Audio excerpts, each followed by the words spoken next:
Frisco, follow the snowman. Frisco Ice Cream, the local leader in quality frozen snacks and a variety of local fruit flavor. Winner of the Best of SVG's People's Choice Awards for the best ice cream. Over 25 years of experience in keeping you satisfied. Not only in ice cream, but chalk ice, popsicles, ice cream cakes, servers, and much more. And remember, Follow the snowman. Stealing, scrunting, spending your child support on rum. That make any sense? Tell us your thoughts. Send us a voice note to 485-9797. We want to know whether that make any sense. Listen up for a new topic each morning in the AM Mayhem Morning Show. There we go. It's with the compliments of Frisco Ice Cream and Frostbites. Remember, you can check out Frostbites opposite the old Carib Cable building or adjacent to the Cantonese restaurant uptown. All right. So we are rejoined by MP Cupid, Minister of Youth, Sports. Why are you so formal, culture. man? Shaka. You're so formal. You know, when the man come in a suit and tie, you know, we don't usually get them things up here. So know, right? We don't normally get that level of respect. Huh? Nah. Man just come here in short pants and slippers and say, boy. I walk into this. You walk into there. Fair enough. To dress formal. Speaking of what, Who are you referring to there? Fitz. Fitz is one of we. Yeah, he come in a short pants and slippers. Yeah. One of we too. Well, yeah, just like one of we. You know? Next time. Next time. All right, so we were talking sports, and you said that sports could keep an NDP government in power for a period of time. Meaning, I think what you're meaning by that is sports is important. Yeah, sports. Because we intend to focus at the community level, and sports generally creates a bond within communities, and this is what our people want. Our people want to feel loved. They want to feel appreciated, and sports connects you on a completely different level, especially when you're supporting, for example, a particular team in the community, and that community team excels and does well. Some pride and things. Yes, all that. So you're building a stronger community, and I mean, sport is an avenue that could alleviate a lot of crime too, because our youths, as we know, are involved in crime. You heard the Deputy Prime Minister mentioned about the gangs in school. Mm-hmm. So our youths need to be involved in productive. You know, things. I agree with you. Sports are important, and they take quite a bit of social responsibility for how we treat each other and yada yada and all that. Yeah. But I think, much like culture, sports ends up being on the chopping board first when you don't have a lot of money. It's one of the first things. The previous administration. Well, no, okay, fair enough. So is that you saying that this administration is brave enough to put the money in sports? Because it's one thing to say you're gonna support it. Another thing to put your money where your A lot of the facilities are not the greatest. No. And we realize the importance of having adequate facilities. Because I mean, if you don't have proper facilities for our athletes to train, you're doing them a disservice.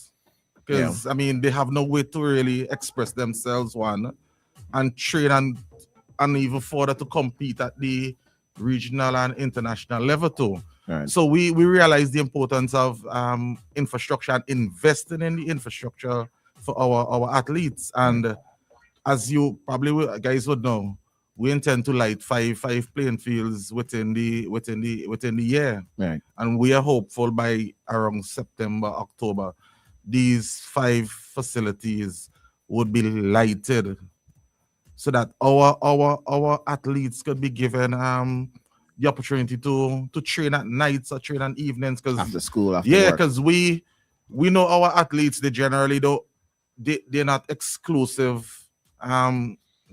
Sport is not exclusive as a job or career for them. How do you make it interesting enough? Because I think one of your major fights is going to be against things like Netflix. It's not, sports isn't the only thing that suffers because of it, of like social media and Netflix and the ease of staying at home and doing essentially nothing, right? How do you fight against it when it's so easy for people to go home, sit down on a couch and lay back? Because it's a fighter. Yeah. Because I'll tell you, even from, let's say, an entertainment standpoint, I'm sure a lot of bars and restaurants would let you know that a lot of people just come, grab their food, go home. They're not liming as hard, right? And as sports would essentially suffer the same thing because it's so easy to stay at home nowadays. How do you fight that? It's not a matter of fighting it, but remember, with sports now, it's not just about sports, but socializing. So one, you could socialize, you could have your friends, you could after work, you could plan with your friends, hey, let's go in the park, let us hang out and do some. You don't necessarily have to exercise, but what the facility is there to it gives you that added opportunity to well either exercise, because we need to promote health and wellness as well too. So these is giving the individual the opportunity. Say, hey, you have the choice between, say, Netflix or hanging out with your buddies. Right. I mean, it's a personal decision at the end of the day. So both. I think culturally, even not just St. Vincent, but culturally, we've become, it's become so easy to not socialize. I don't think kids socialize the way that we used to back in the day. No, right? From the time you're one, more gadgets around. The time you're 1 year old, you're 2 years old, it's basically an tablet, iPad. 34. I would also say though, right, that even in recent memory in St. Vincent, in the early 2000s,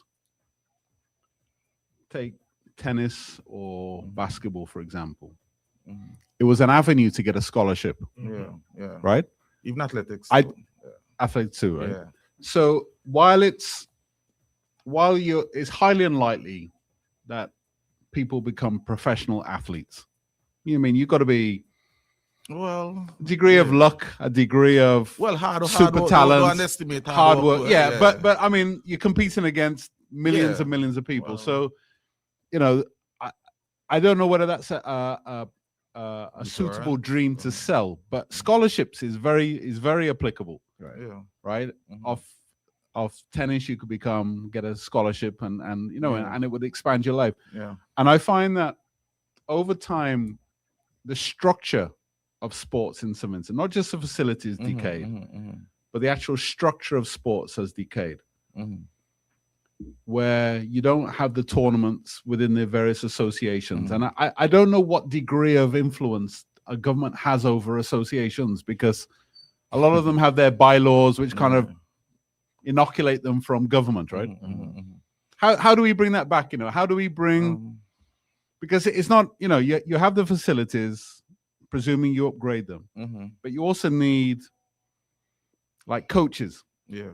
Coaches from schools who are not necessarily teachers, but could go into, you know, I've always advocated for my friend Orlando in basketball. Yeah. Orlando, I think, would be an excellent person to take basketball into the schools, because he's passionate about it. He already does. He's already proven himself in the sense of that he does his own coaching. Yeah, he has his basically Players Academy. Yeah. And you know, I used to get frustrated. He used to work at Vinland. I used to get real frustrated with it, because this guy has way too much talent, way too much to offer to be doing what he was doing. And I never understood why government wouldn't employ somebody like him. And let's take basketball into the schools. You know what I mean? Like, because everything can't be a self-sacrifice. Yeah. No. I don't want to be sacrificing constantly. I mean, yes, I love it. It's my passion, but I gotta feed my family. I gotta live. What we need to understand too, right? You need proper structure in place, especially let's start from the primary school level. Yeah. Right. And the Ministry of Education and the Ministry of Sports, both of them need to collaborate and work together to develop a proper structure for sports in the primary school, in the secondary school. It goes beyond just say basketball only. Yeah. I'm just using that as an example. I know. Yeah. So it's holistic. Yeah. So that is the route in which we need to take. We heard your colleague Kishore talking about the problem that West Indies are facing, because we're judging the senior teams, but I think he was trying to make the point. Look, we don't really get the cricketers, the athletes, until they're 17, 18, I think, in terms of the Cricket West Indies structure. By that point, you've almost missed the boat, right? Yeah, because all that has to develop. Like I used to tell Jagger, like in England, in schools, football is you're not only playing for your school team. You're playing for your city team, or you're part of the city. You may have a club too. Then your county, and on top of that, you've got the professional thing running alongside it, picking out talent as well.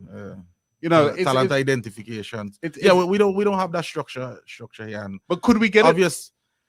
Yeah, but we're gonna need some high degree and high level of investment, not just by the government, but also the private sector. I believe that the private sector would come on board over time, because we intend to partner with the private sector on a number of initiatives. And as a government, we realize and understand the importance of the private sector to our national development too. So because for example, back in my day, United Insurance sponsored the schools cricket tournament. Right. Currently, I'm not sure if there's a sponsor for the tournament now. So the corporate society needs to be partnered with and really get on board to really advance sport as well. But from the corporate standpoint, right? What comes first? It's like a chicken and egg thing. I want to sponsor your initiatives and your events, but you don't get the crowds. And without the crowds, I don't get my mileage. Yeah. Without the mileage, I don't make no money. Well, remember, Jagger, it's school sports. But still, so it's not necessarily about the crowd. But for the corporate, it's about investment in the but youth. From a corporate standpoint, I know they're looking at what corporate wants something back. Yeah, of course. Yeah. Return on the investment. Yeah, we don't do it for nothing. Yeah. Same in Carnival. They'll come in if you need the mileage. You need the mileage. Yeah. So that comes up to my point that getting people out, to actually come in. As just to say, it's more than just participating. Yeah. It's the whole entertainment value of it. It's the experience of it. So if it is that we're gonna have to dedicate X amount of millions to making sure that we have stands that people could sit in, that we have bathroom facilities that people could utilize and whatnot, that's part of it. Yeah. So can you, in the face of the adversity, when the public is saying, well, boy, you ain't giving the 13% VAT, we're spending millions of dollars on a thing. I'm telling you, the public don't always get the perception that sports is that important and how important it is. I agree with you. It's a foundation block that we need to develop, right? Because without it, other things start to break down. And we don't realize that it's because these things are missing. But it's the pressure of, as I said, sports and culture suffer first because people don't see them as necessities. Yeah. Well, both of them complement each other. And they complement each other, but they also complement other things. It's like a national development. Yeah, for sure. Or if money's tight. People don't want to hear more. Choice between public assistance and sports. Public assistance would always win, right? Would always win. Yeah, well, because that is. What about the role of lottery? Because the lottery, from my own standpoint, all I hear from lottery is revenues going up. But I don't see that reflected in sports and culture. Why not? Now, where the money going? I can't say it. No, remember we just there about, as you said, 90 days in office, and from my interactions and involvement thus far, the lottery has been supporting sports and culture.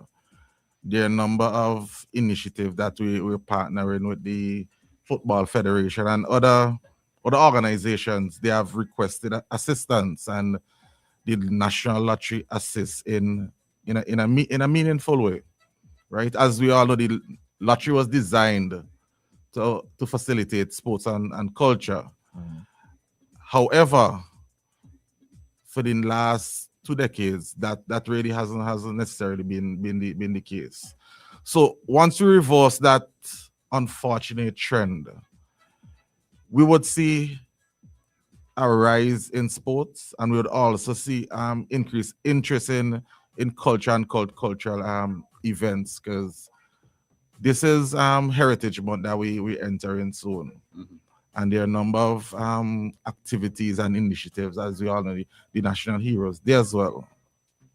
And the lottery invests in these types of initiatives. And I mean, quite naturally, they as I said, it was designed to accommodate sports and culture, but the level of investment has not been there.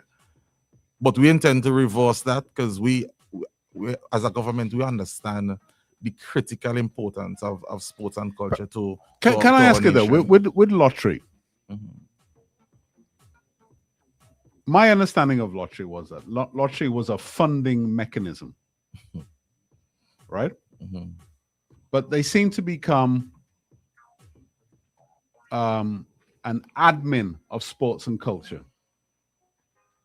Oh, okay. So Okay. I thought their role was they sell lottery, they make $20 million for the sake of argument. That $20 million is handed over to, I would presume, your department, who decide where that money is dispersed. But instead of that, they seem to be the actual decision maker on sports and culture. You see the distinction. Well, the national lottery is under the ambits of the It'd be like a bank. A bank loans a Minister of business. Finance. A bank loans a business money, and then starts making all the decisions on how that money is utilized. Most people would say that's crazy. One person made the decision back in Whereas it seems with the lottery, over the years, they've increasingly been making the decisions about the direction of sports and culture, which I find weird. Well, what we realized when we got into office, right? We have the National Sports Council, which actually is designed to manage sporting facilities. Right. But you have the National Lottery also managing and developing some sporting facilities as well, which is a bit of a contradiction, really, an anomaly. But we intend to reverse that. We intend to ensure that basically all sporting facilities are under the control of the Sports Council, right. And we intend to make some changes as well too in terms of the management and including structure. like in carnival, so they would hand over money to there's a subvention CDC, that opposed to CDC receives. making decisions about. No, well, that is made at the remember you have a budget discussion, right. So those decisions are made at that level. Then the CDC would receive their subvention, whether it be quarterly. They used to have this weird link where the marketing person from lottery was the marketing person for CDC, and I'm like, why? To me, they're two different. Yeah. Lots of weird things. Lots of weird things. We're in the process of doing I won't say cleaning up, but some man, really clean up, man, clean up. Spill some blood. No, look. We intend to make some adjustments to the ordinary process that was taking place. We intend to do that. Quite naturally, it will take some time. Right. Why are you guys afraid of that term? Spill some blood. Clean up. No, it's just spill no blood. You see, that could be perceived in a number of different ways too. But if there was issues, and then let's say I don't want to say. Well, you could make changes, not clean up. You could make changes. Okay. Yeah, changes are obviously necessary, and that is what the electorate voted for. They voted for changes. They didn't want to see the normal business as usual. Yeah. Do you think that maybe the perception of what it is they're looking for? So you could get change with the same people, just the way that things are run. Boy, no, you gotta change some of the people. Right. Quite naturally, you can't get change with the same people doing the same things over and over again. Right. You see. But Shaka, if there's a garbage bin down there, if I pull up that garbage bin and the bottom breaks out of it, the garbage goes everywhere. Yeah. Am I cleaning up? Or am I making changes? No, you have to get a new bin. 'Cause that one obviously is no good. Yeah, but you see let's go back to the civil servants, right? Right. Generally, civil servants should be neutral, right? Right. I was one who decided that the country is going in a particular direction, and I believe I could make a significant difference. So I stood up. I said, "Hey, I gotta be counted. I wanted to see changes, but civil servants should not be advocating for any particular party. You should show some level of neutrality, As it relates to the execution of your job. Yeah, well, job and during campaign season too, because but if I'm a civil servant and I feel strongly about the party, that's also my right. No, but you should based on the civil service orders, you should. No, but I could execute my job, right, and have a political opinion. Of course, having an opinion, that is within your right. Yeah, but I might do things. Going and campaigning is different. For example, the incumbent, so the incumbent in office, you believe, hey, this is the right person I should support. You go out and you campaign, you go the extra mile. And I'm sure you printed at least 20,000 shirts for the last election. Some of them must have been civil servants who were wearing them. More than that. More than that, right? Exactly. Yeah. You're making my point. Jagger's point. Yeah, but you have your right to choose, right? So when does it become campaigning then? No, when you go on the platform, when you go out and probably do house to house for this particular individual and try to persuade persons to sway them in a particular direction. If they hadn't changed the law where they explicitly said that public servants could return to the job, I was all in. You were all in regardless. But I made this decision before the law even took effect.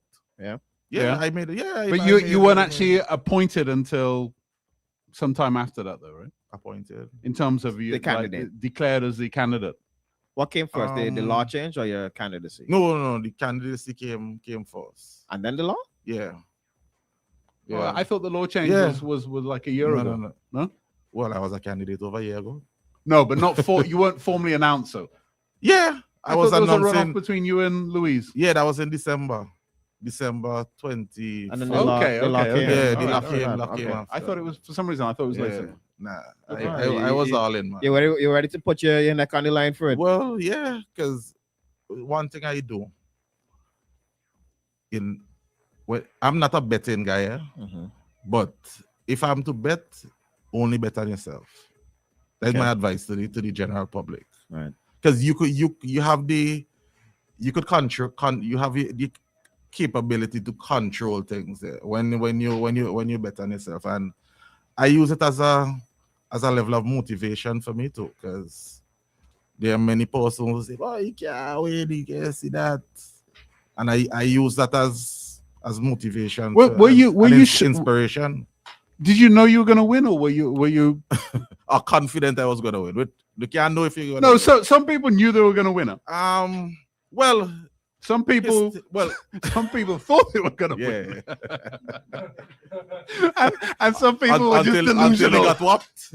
And some people just plain delusional. Yeah. How come? Because traditionally, right? When I heard the first polling station up at Dorchester Hill, when I saw that, I said, "Yes, all right, you've won." Yeah. And I was shocked that it swung as heavily as it did. No, well, I had a town hall meeting in Dorchester Hill on Saturday.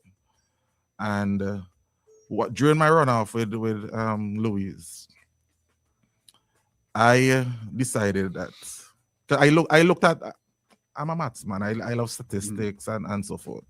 So I looked at the previous election and the trend and the weak areas for the party. And Dorchester Hill was clearly a particular era which I should focus on. Right. So my campaign actually started in Dorchester Hill. Okay. But not many persons probably wouldn't know that. Right. And I have basically become integral to the community too. Right. Now. Right. Not just being the representative, but I always felt as though I was warmly embraced by them, and I always felt as though I I was basically part of them. Right. And that is what representation is all about too. The people wanna feel as though, hey, I am with them. I'm only, because I told them on Saturday I'm only their voice. And they're the ones with the ideas to really advance the community. Yeah. So I listen to them and I try to advocate and promote their ideas. Yeah. All right, let me take a quick break and then we'll wrap up. Yeah. With the compliments of Frisco Ice Cream.